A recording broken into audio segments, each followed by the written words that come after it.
आदरणीय प्रधानमंत्री श्री नरेंद्र मोदी जी, माननीय विज्ञान प्रौद्योगिकी पृथ्वी विज्ञान स्वास्थ्य और परिवार कल्याण मंत्री डॉक्टर हर्षवर्धन जी, भारत सरकार के मेरे सहयोगी सचिव डिपार्टमेंट ऑफ साइंस टेक्नोलॉजी के प्रोफेसर आशुतोष शर्मा जी, डीबीटी की doctor Renu Swarup ji, ministry of earth sciences के राजीवन नायर जी, आईसीएमआर के director general professor Balram Bhargava ji, Vijnana Bharati के राष्ट्रीय अध्यक्ष doctor Vijay Bhatkar ji, India International Science Festival से जुड़े हुए सभी व्यक्तिगण और विज्ञान जगत से जुड़े हुए और विज्ञान जगत में रुचि रखे हुए सभी देश और विदेश के आज जो यहाँ पे जुड़े हमारे साथ है, सभी को हार्दिक अभिनंदन। इंडिया इंटरनेशनल साइंस फेस्टिवल की शुरुआत 2015 में हुई थी। इसकी परिकल्पना हमारे सामने में माननीय डॉक्टर हर्षवर्धन जी ने रखी थी, जिसकी वजह से विज्ञान और प्रौद्योगिकी मंत्रालय, पृथ्वी विज्ञान मंत्रालय और विज्ञान भारती, जो एक देश की बहुत बड़ी मुहिम है, जो बहुत बड़ी ऑर्गेनाइजेशन है, जो विज्ञान को लोगों तक पहुंचाने की कोशिश करती है, इन तीनों के सहयोग से और शुरू हुआ था। और चलते चलते जिसे कहते हैं कि आग की पलक झपकते ही हम लोग छठी कड़ी पर पहुंचे हैं। जैसे कि मैंने कहा, ये एक सहयोग है ministry of science and technology, ministry of earth sciences और विज्ञान भारती, और इस साल हमारे साथ Indian council of medical research भी जुड़ी हुई है। इस छठी कड़ी में हमारे साथ 1 लाख से भी ज्यादा रजिस्टर्ड लोग जुड़े हुए हैं इस वर्ष, जो कि ये इवेंट ऑनलाइन किया जा रहा है। इसमें 41 अलग अलग तरह के प्रोग्राम्स होंगे, जिसमें कि कई लोगों के व्याख्यान होंगे, जाने माने लोगों के व्याख्यान होंगे, जिसमें कि कई सारे लोगों के वाद विवाद होंगे, जिसमें कि कुछ राउंड टेबल डिस्कशंस होंगे, और विदेश के भी कुछ मंत्रालय के लोगों के जो है वो भी इसमें जुड़े हुए हैं। इंडिया इंटरनेशनल साइंस फेस्टिवल 2020 में एक महा एक्सपो का भी आयोजन किया गया है, जो कई वर्षों से आईएसएफ में किया जा रहा है। और इस वर्ष महा एक्सपो में 40 से भी ज्यादा प्रयोगशालाएं और शिक्षण संस्थाएं जुड़ी हुई है। इस वर्ष 5 Guinness book of world record का प्रयास किया जा रहा है, और मुझे सभी को बताने में खुशी हुई है कि आज सुबह एक Guinness book of world record किया गया, जिसमें पूरे देश से 6,874 छात्र जुड़े हुए थे, स्कूल के छात्र, जिन्होंने एक साथ बैठकर सन डायल तैयार किया गया था। सन डायल जो होती है कि सूर्य की घड़ी जो होती है, जो करके सूर्य के छांव से टाइम पता होता है, उसका उन्होंने आज निर्माण किया। ये पहली बार किया गया है। 6,000 से अधिक छात्रों ने एक साथ मिलकर, और Guinness book of world record आज 1 बजे वो कायम किया गया। इंडिया इंटरनेशनल साइंस फेस्टिवल 22 दिसंबर से लेकर 25 दिसंबर तक है। इसका सिंबॉलिक महत्व है वो ऐसा है कि 22 दिसंबर श्रीनिवासा रामानुजम, जो कि बहुत ही जाने माने गणितज्ञ थे हमारे देश के, उनका जन्मदिन होता है। और 25 दिसंबर हमारे पूर्व प्रधानमंत्री माननीय अटल बिहारी वाजपेयी जी, उनका जन्मदिन होता है। और हम सबको पता है कि माननीय वाजपेयी जी को विज्ञान में बहुत रुचि थी, और उन्होंने हमारे सामने में जय किसान जय जवान के अलावा जय विज्ञान का भी नारा हमारे सामने में माननीय अटल जी ने रखा था। सर, मुझे एक पुरानी याद है हमारे देश की परंपरा जो है विज्ञान की, उसमें की एक छोटी सी जो मुझे एक कहानी याद रही है, वो है कि ऋषि मुनि याज्ञवल्क्य जो थे, उनका संवाद गार्गी के साथ जो हुआ था, उसमें गार्गी ने बहुत ही गहरे सवाल पूछे थे मुनि याज्ञवल्क्य से, और उसमें से आकाश का निर्माण हुआ था। आकाश का जो कंसेप्ट है उसमें से निर्माण हुआ था, और ये हमारे उपनिषदों में उसका उल्लेख किया गया है। और तब से लेके आज तक हमारे देश का विज्ञान और प्रौद्योगिकी की परंपरा जो है बहुत अच्छी रही है, कि निसर्ग के बारे में सवाल पूछना, हमारी समस्याओं का हल ढूंढ के निकालना, ये सब परंपरा हमारे देश की एक बहुत अच्छी परंपरा रही है। और इसी परंपरा को आगे बढ़ाते हुए हमारे देश के सामने में जब भी कोई चुनौतियां खड़ी हुई है, हमारे देश के सभी वैज्ञानिकों ने एकजुट कर इन समस्याओं का हल करने की जरूर कोशिश की है। और गए 50-70 साल में अगर देखें तो कई उदाहरण हमारे सामने में आते हैं, जिस वक्त सब वैज्ञानिकों ने मिलकर एक साथ जुटकर इन समस्याओं का हल जरूर निकाला था। जैसे कि हरित क्रांति का जब भी जिक्र होता है तो मालूम होता है कि विज्ञान ने किस तरह से भूमिका हरित क्रांति में निभाई थी। इसी तरह श्वेत क्रांति हुई थी।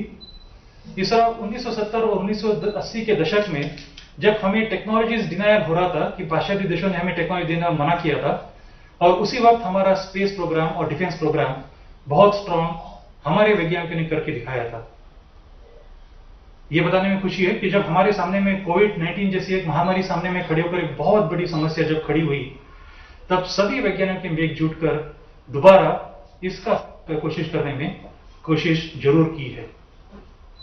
कोविड-19 से एक सबक जरूर मिला है, जिससे कि आदरणीय प्रधानमंत्री ने हमें एक बहुत बड़ा हमारे सामने में नारा रखा है, जो आत्मनिर्भर देश को बनाने के लिए। और आत्मनिर्भर बनाना ये वैज्ञानिकों ने चुनौती स्वीकार की है और सभी वैज्ञानिक इसके ऊपर तेजी से काम कर रहे हैं। और आत्मनिर्भरता से ही हमारे देश को जो परंपरा है, जिसे कि हम लोग ग्लोबल वेलफेयर कहते हैं, जिसको पूरे विश्व को हम एक परिवार मानते हैं, जिसे हम वसुधैव कुटुंबकम मानते हैं, तो आत्मनिर्भरता और ग्लोबल वेलफेयर ये इस साल की, इस वर्ष की इंडिया इंटरनेशनल साइंस फेस्टिवल की मुख्य भूमिका है। तो जो विचार विमर्श इंडिया इंटरनेशनल साइंस फेस्टिवल में आज से लेकर 25 तारीख तक होंगे, इसमें मुख्य भूमिका आत्मनिर्भरता और ग्लोबल वेलफेयर ये विज्ञान के मार्फत किस तरह किए जा सकते हैं, इसके ऊपर काफी सारे विचार विमर्श होंगे। ये सभी समस्याएं जो प्रासंगिक है, ये सभी समस्याएं जिसे हम लोग कॉन्टेम्पररी कहते हैं, इसका हल निकालने के लिए भी हम लोग जरूर विचार विमर्श करेंगे आने वाले 3-4 दिनों में। लेकिन मुख्य उद्देश्य इस फेस्टिवल का ऐसा है, इसको हम लोग उत्सव के तरह मनाते हैं और हमारे प्रयोगशालाओं में 4 दीवारों के भीतर वैज्ञानिक जो कुछ काम करते हैं और उनमें जो खर्च होता है अपने काम का, वो हम लोग समाज तक किस तरह ले जाए और समाज को क्या बताए कि वैज्ञानिकों ने कौन सी नई खोज की है, इससे समाज को क्या फायदा होने वाला है, और इसलिए ये उत्सव मनाया जा रहा है। और ये परिकल्पना जो डॉक्टर हर्षवर्धन जी ने हमारे सामने में रखी थी 2015 में, उसी परंपरा को हम आगे बढ़ाते हुए 6ठे दौर पर पहुंचे हैं। इसमें आप सभी लोगों का स्वागत है। मुख्यतः आदरणीय प्रधानमंत्री जी का हम बहुत हर्ष से यहाँ पे स्वागत करते हैं। प्रधानमंत्री जी, मैं आपको रिक्वेस्ट करूंगा कि आप हम सभी को संबोधित करें। धन्यवाद।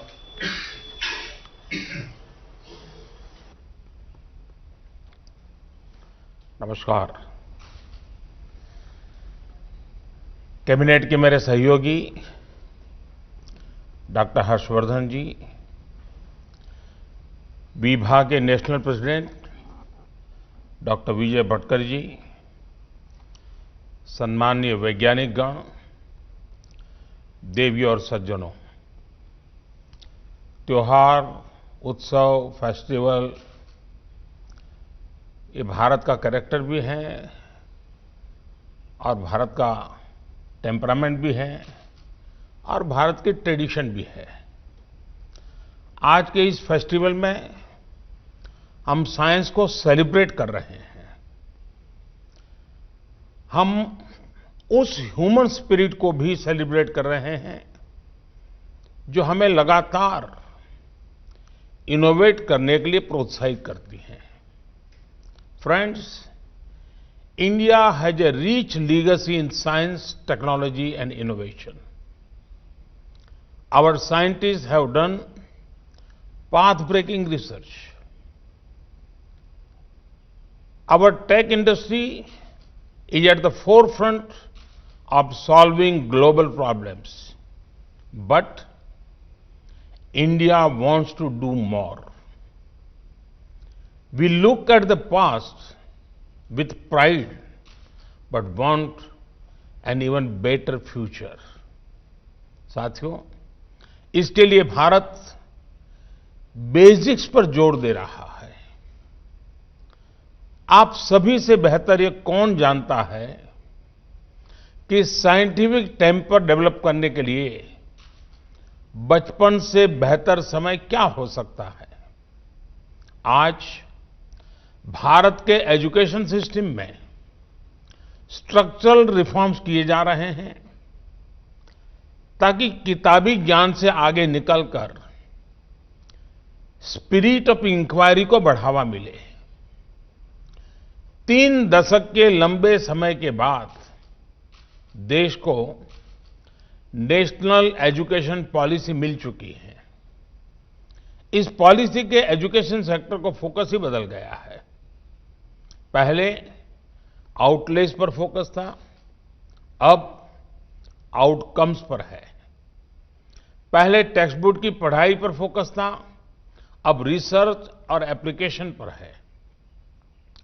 नई नेशनल एजुकेशन पॉलिसी एक ऐसा माहौल देश में बनाने पर भी फोकस कर रही है जिससे टॉप क्वालिटी टीचर्स का एक पूल देश में तैयार हो सके।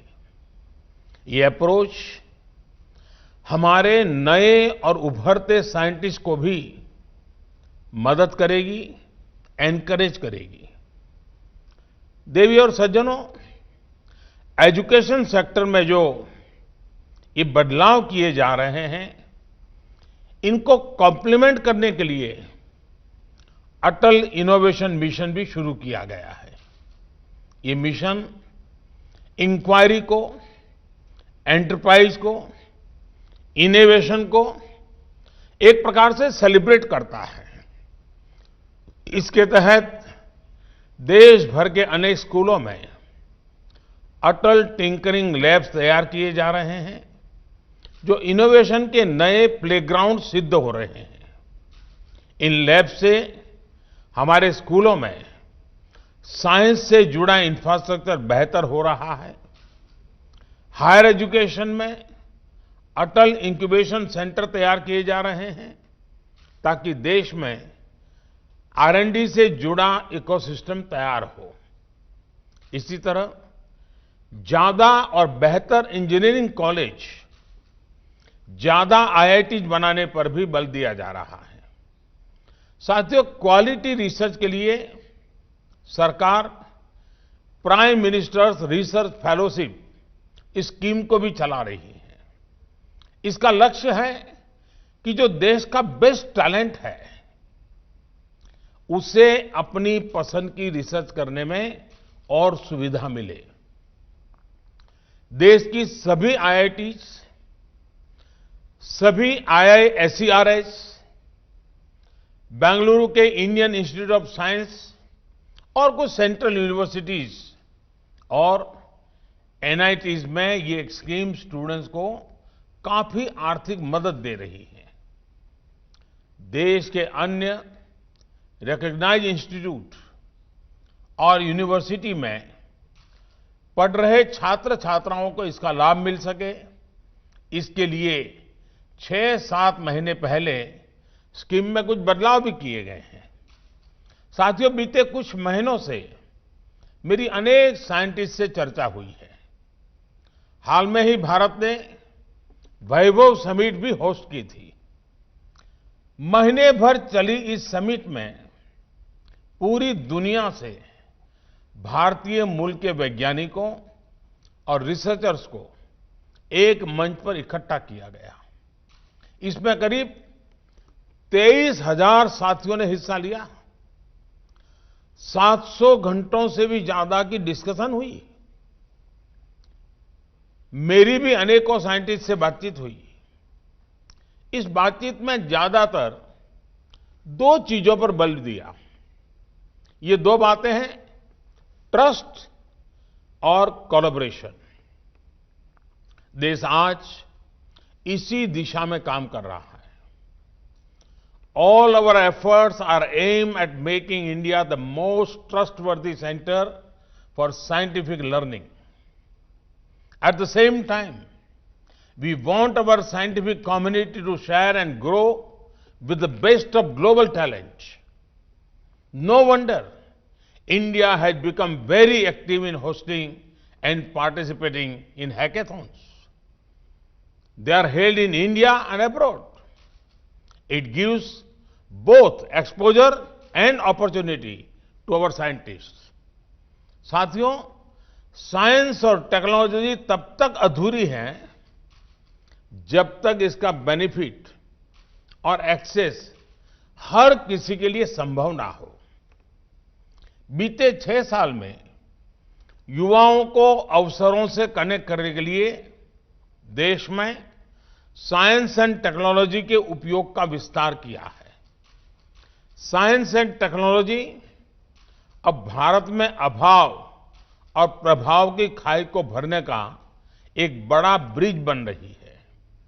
इसकी मदद से पहली बार गरीब से गरीब को भी सरकार के साथ, सिस्टम के साथ सीधा जोड़ा है।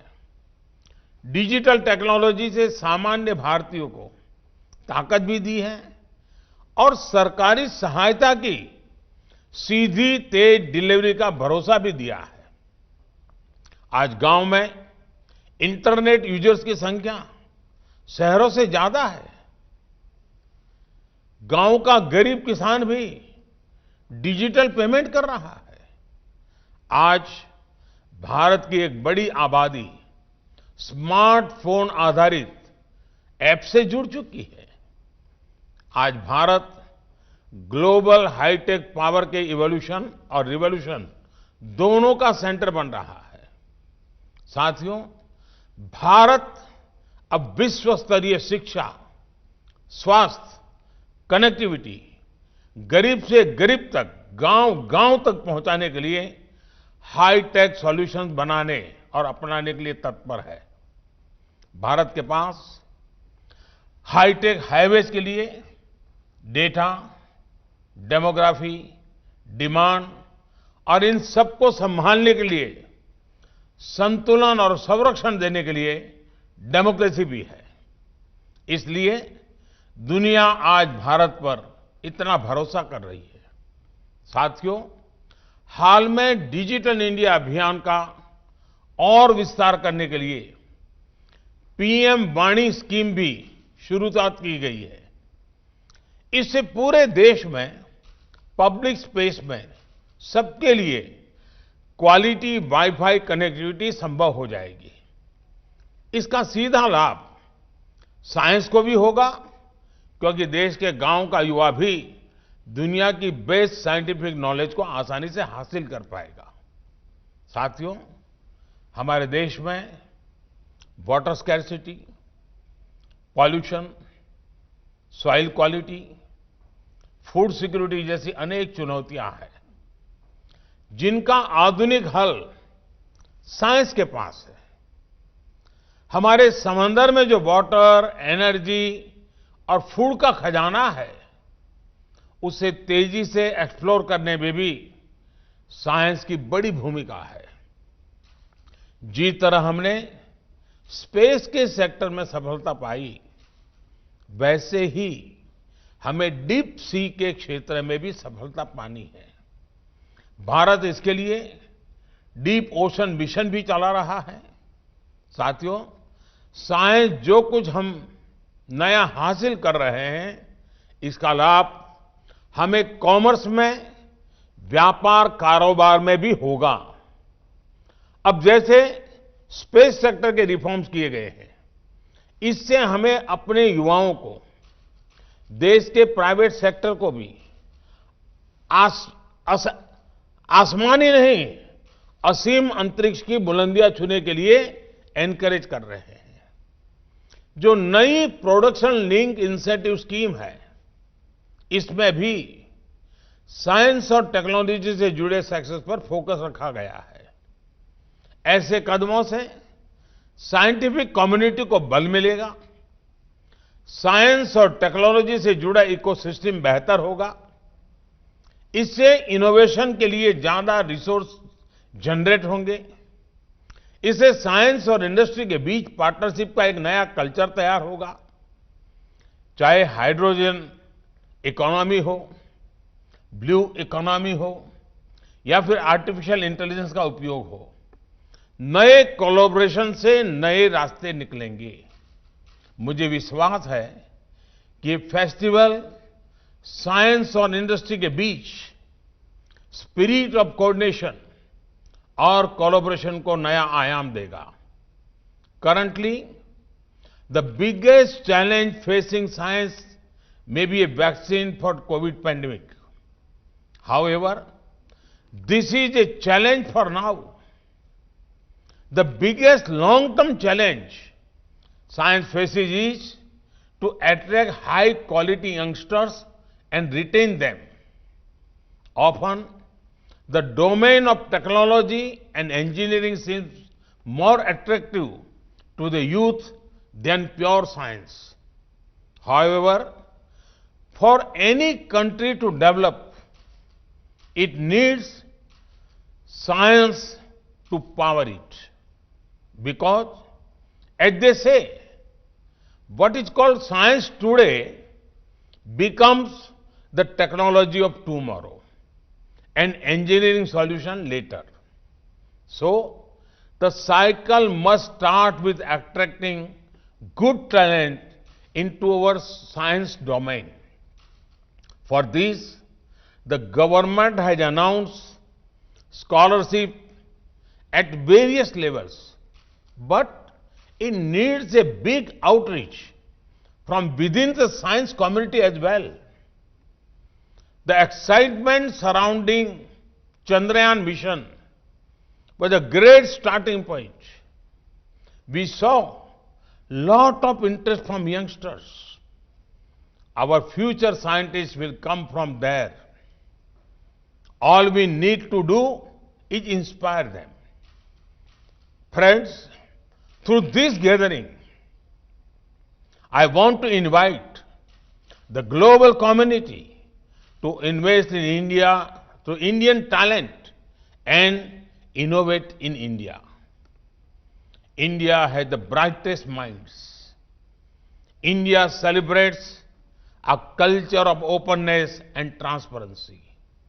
The government of India stands ready to address any challenge and improve the research environment here. साथियों, विज्ञान व्यक्ति के अंदर के सामर्थ्य को, व्यक्ति के भीतर जो भी बेस्ट है, उसे बाहर लाता है। यही स्पिरिट हमने कोविड वैक्सीन के लिए काम करने वाले हमारे वैज्ञानिकों में देखी है। हमारे वैज्ञानिकों ने कोरोना के विरुद्ध लड़ाई में हमें आगे रखा है, बेहतर स्थिति में रखा है। साथियों, 2000 वर्ष पूर्व महान तमिल संत और समाज सुधारक तिरुवल्लुवर जी ने जो सूत्र वाक्य, जो मंत्र दिए गए थे, वो आज भी उतने ही सटीक है, रिलेवेंट है। उन्होंने कहा था, इन Sandy soil when deep you delve, you reach the springs below. The more you learn, the freer streams of wisdom flow. यानी रेतीली धरती में जितना गहरा आप खोदते जाएंगे, एक दिन पानी तक जरूर पहुंचेंगे। ठीक वैसे ही जैसे आप जितना ज्यादा सीखते जाएंगे, एक दिन ज्ञान के, बुद्धिमत्ता के प्रवाह तक जरूर पहुंचेंगे। मेरा आप सभी से आग्रह है, सीखने की इस प्रक्रिया को, लर्निंग के प्रोसेस को कभी मत रुकने दीजिए। जितना आप सीखेंगे, जितना आप अपनी स्किल्स को डेवलप करेंगे, उतना ही आपका भी विकास होगा और देश का भी। यही स्पिरिट आगे समृद्ध होती रहे। साइंस भारत के, पूरी दुनिया के विकास को ऊर्जा देती रहे। इसी कामना, इसी विश्वास के साथ आप सभी को बहुत बहुत शुभकामनाएं। Thank you very much.